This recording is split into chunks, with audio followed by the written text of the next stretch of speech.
तर आजच्या व्हिडिओमध्ये केसांसाठी जबरदस्त आणि उपयुक्त असा हेअर पॅक बनवणार आहोत। तर व्हिडिओला सुरुवात करूया। नमस्कार, मी करुणाच ब्लॉगमध्ये तुम्हा सर्वांचं अगदी मनापासून स्वागत आहे। तर आज आपण पाहणार आहोत केसांसाठी हेअर पॅक, ज्यामुळे तुमचे केस मजबूत होतील, लांब दाट होतील। तर केसांसाठी हेअर पॅक कसा बनवायचा हे आपण समोर व्हिडिओमध्ये पाहणार आहोत। तर त्यासाठी चॅनलला सबस्क्राइब केलं नसेल तर चॅनलला सबस्क्राइब करा आणि माझे व्हिडिओ आवडल्यास व्हिडिओला लाईक करा, कारण या चॅनलवरती मी माझे डेली ब्लॉग, हेअर केअर तसेच स्किन केअर रुटीन तुझ्यासोबत शेअर करत असते। त्याचबरोबर बरेचसे घरगुती उपाय हे सुद्धा तुमच्यासोबत शेअर करत असते। तर त्यासाठी चॅनलला अवश्य सबस्क्राइब करा। तर आता आपण हेअर पॅक बनवायला घेऊया। तर सर्वात आधी हेअर पॅक बनवण्यासाठी मी साहित्य जे घेतलेलं आहे ते साहित्य मी याआधी सुद्धा वापरलं होतं आणि त्यापासूनच आपल्याला हेअर पॅक बनवायचा आहे। जे केरला ऑइल म्हणून मी केसांसाठी बनवलं होतं, तर त्याच ऑइल मधलं जे साहित्य आहे गाळून वर आलेलं, तर ते गाळलेलं साहित्य जे आहे त्या गाळलेल्या साहित्यातूनच आपला आजचा हा हेअर पॅक बनवायचा आहे। तर हा व्हिडिओ मला खूप आधी टाकायचा होता, पण माझं एडिट करणं झालं नाही, त्यामुळे हा व्हिडिओ मी आता टाकते आहे। आणि तुम्हाला जर ते साहित्य पाहायचं असेल की ह्यामध्ये साहित्य कुठलं आहे, तर माझ्या चॅनलवरती केरला ऑइल म्हणून जो व्हिडिओ आहे तो तुम्ही बघू शकता, म्हणजे तुमच्या लक्षात येईल की यामध्ये मी कोणतं साहित्य वापरलेलं आहे। तरी सुद्धा तुम्हाला यामध्ये मी सांगते की मी यामध्ये कोणकोणतं साहित्य वापरलं आहे आणि नवीन वस्तू यामध्ये कुठली ऍड केलेली आहे। तर त्यासाठी व्हिडिओ स्किप न करता शेवटपर्यंत बघा। हा हेअर पॅक जो आहे तो किती वेळ ठेवायचा, कसा लावायचा हे संपूर्ण मी तुम्हाला व्हिडिओमध्ये सांगणार आहे। तर आता व्हिडिओला सुरुवात करूया। तर बघा, आजचा हेअर मास्क बनवण्यासाठी आपल्याला लागणारे साहित्य हे बघा। ज्यांनी माझा केरला हेअर ऑइल बनवलं होतं मी तो व्हिडिओ जर पाहिला असेल तर त्यांच्या लक्षात आलं असेल की हे काय आहे। तर जे मी घरगुती तेल बनवलं होतं केसांसाठी, म्हणजे ज्यामुळे आपले केस वाढतील, केस गळणार नाही, केस छान सुंदर मुलायम होत, त्यासाठी मी एक तेल बनवलं होतं। तर त्या तेलामधलंच हे उरलेलं आहे जे आपण तेल गाळतो आणि त्यामधलं उरलेलं हे साहित्य आहे। तर तुम्हाला पुन्हा मी एकदा सांगते की यामध्ये काय काय आहे। तर यामध्ये आहे आवळा, काळी मोहरी, जवस, मेथीदाणे, जास्वंदाची फुलं, लसूण, लाल कांदा, तुळशीची पानं आणि जास्वंदाची पानं आणि फुलं। तर यामध्ये इतकं जे साहित्य आहे ते आहे आणि यामध्ये मी तेल बनवलं होतं, तर यामध्ये तेल सुद्धा काही प्रमाणात शिल्लक राहिलेलं आहे।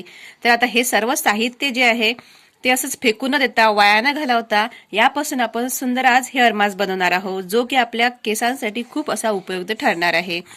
तर आपल्याला काय करायचं आहे की सर्वात आधी हे मिक्सरमध्ये टाकायचं आहे।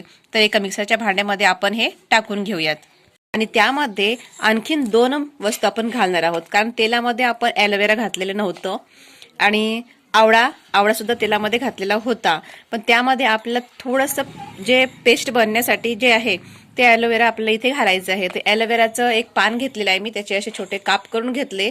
तुम्ही नुसतं गर सुद्धा याचा काढून मिक्सरमध्ये टाकू शकता।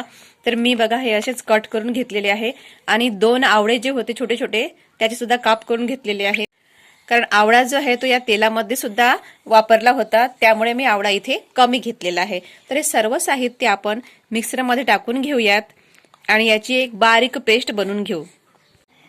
तर बघा, हे सर्व साहित्य मी एका मिक्सरच्या भांड्यात काढून घेते आहे। त्यामध्ये ॲलोवेराचे काप आणि आवळा सुद्धा घालणार आहे आणि हे सर्व साहित्य बारीक असं आपण वाटून घेणार आहोत। तर ही पेस्ट बघा अशी तयार झाली आहे। ही लावण्यासाठी थोडी घट्ट वाटते आहे, तर यामध्ये आपण थोडं पाणी जे आहे ते ऍड करूया। तर ही बघा अशी पेस्ट बनवून तयार झालेली आहे। तुम्ही अशीही तुमच्या केसावर लावू शकता, पण थोडी घट्ट झालेली आहे। घट्ट असल्यामुळे केसांना लावायला थोडी अडचण येईल, त्यामध्ये थोडं पाणी ऍड करणार आहोत। यामध्ये आपण पाणी घालू शकतो किंवा भरपूर प्रमाणात जो आहे तो ॲलोवेरा घालू शकतो। तर इथे मी यामध्ये थोडं पाणी घातलेलं आहे आणि पुन्हा याला मिक्सरला फिरवून घेते। तर बघा, थोडं पाणी टाकल्यावर आपला हेअर मास्क बनवून तयार आहे। तर आता जे आहे आपला हेअर मास्क लावण्यासाठी तयार झालेला आहे आणि अशी पेस्ट बघा मी केसावरती लावू शकता, म्हणजे केसावरून गळणार सुद्धा नाही। आणि हे पुन्हा घट्ट या कारणाने होते की यामध्ये तेलाचं प्रमाण जरा जास्त आहे आणि आता थंडी भरपूर आहे, त्यामुळे हे पाणी टाकल्याने आणखीनच घट्ट होऊन राहिलं। तर चला आता आपण हा केसांना लावून घेऊया। आणि त्यानंतर आपल्याला करायचे महत्त्वाचे स्टेप की आपले संपूर्ण केस जे आहेत ते एकदम मोकळे विंचरून घ्यायचे आहेत। तर मोकळे केस विंचरून झाल्यावर तुम्हाला हे पेस्ट आपल्या केसांना ज्याप्रमाणे आपण मेहंदी लावतो त्याचप्रमाणे संपूर्ण केसांना ही पेस्ट लावून घ्यायची आहे। आणि पेस्ट लावल्यावर ठेवायचं किती वेळ, तर ही पेस्ट आपल्या केसांवरती 1 तासपर्यंत तुम्हाला ठेवायची आहे। आणि आता 1 तास झाल्यानंतर केस शॅम्पूने छान धुवून घ्यायचे आहे। तर आता याचे मिळणारे फायदे काय आहेत, तर यामुळे तुमचे केस छान मजबूत होतील, लांब होतील, दाट होतील, केस गळती जी आहे तुमची एकदम थांबणार आहे। ही पेस्ट तुम्ही महिन्यातून 3 वेळा लावा, तुम्हाला रिझल्ट खूप छान मिळणार आहे। आणि त्यानंतर कमेंटमध्ये नक्की शेअर करा की तुम्हाला ही पेस्ट कशी वाटली। व्हिडिओ आवडला असेल तर व्हिडिओला लाईक करा आणि चॅनलला सबस्क्राईब करा। भेटूया एखाद्या नवीन व्हिडिओमध्ये, तोपर्यंत बाय।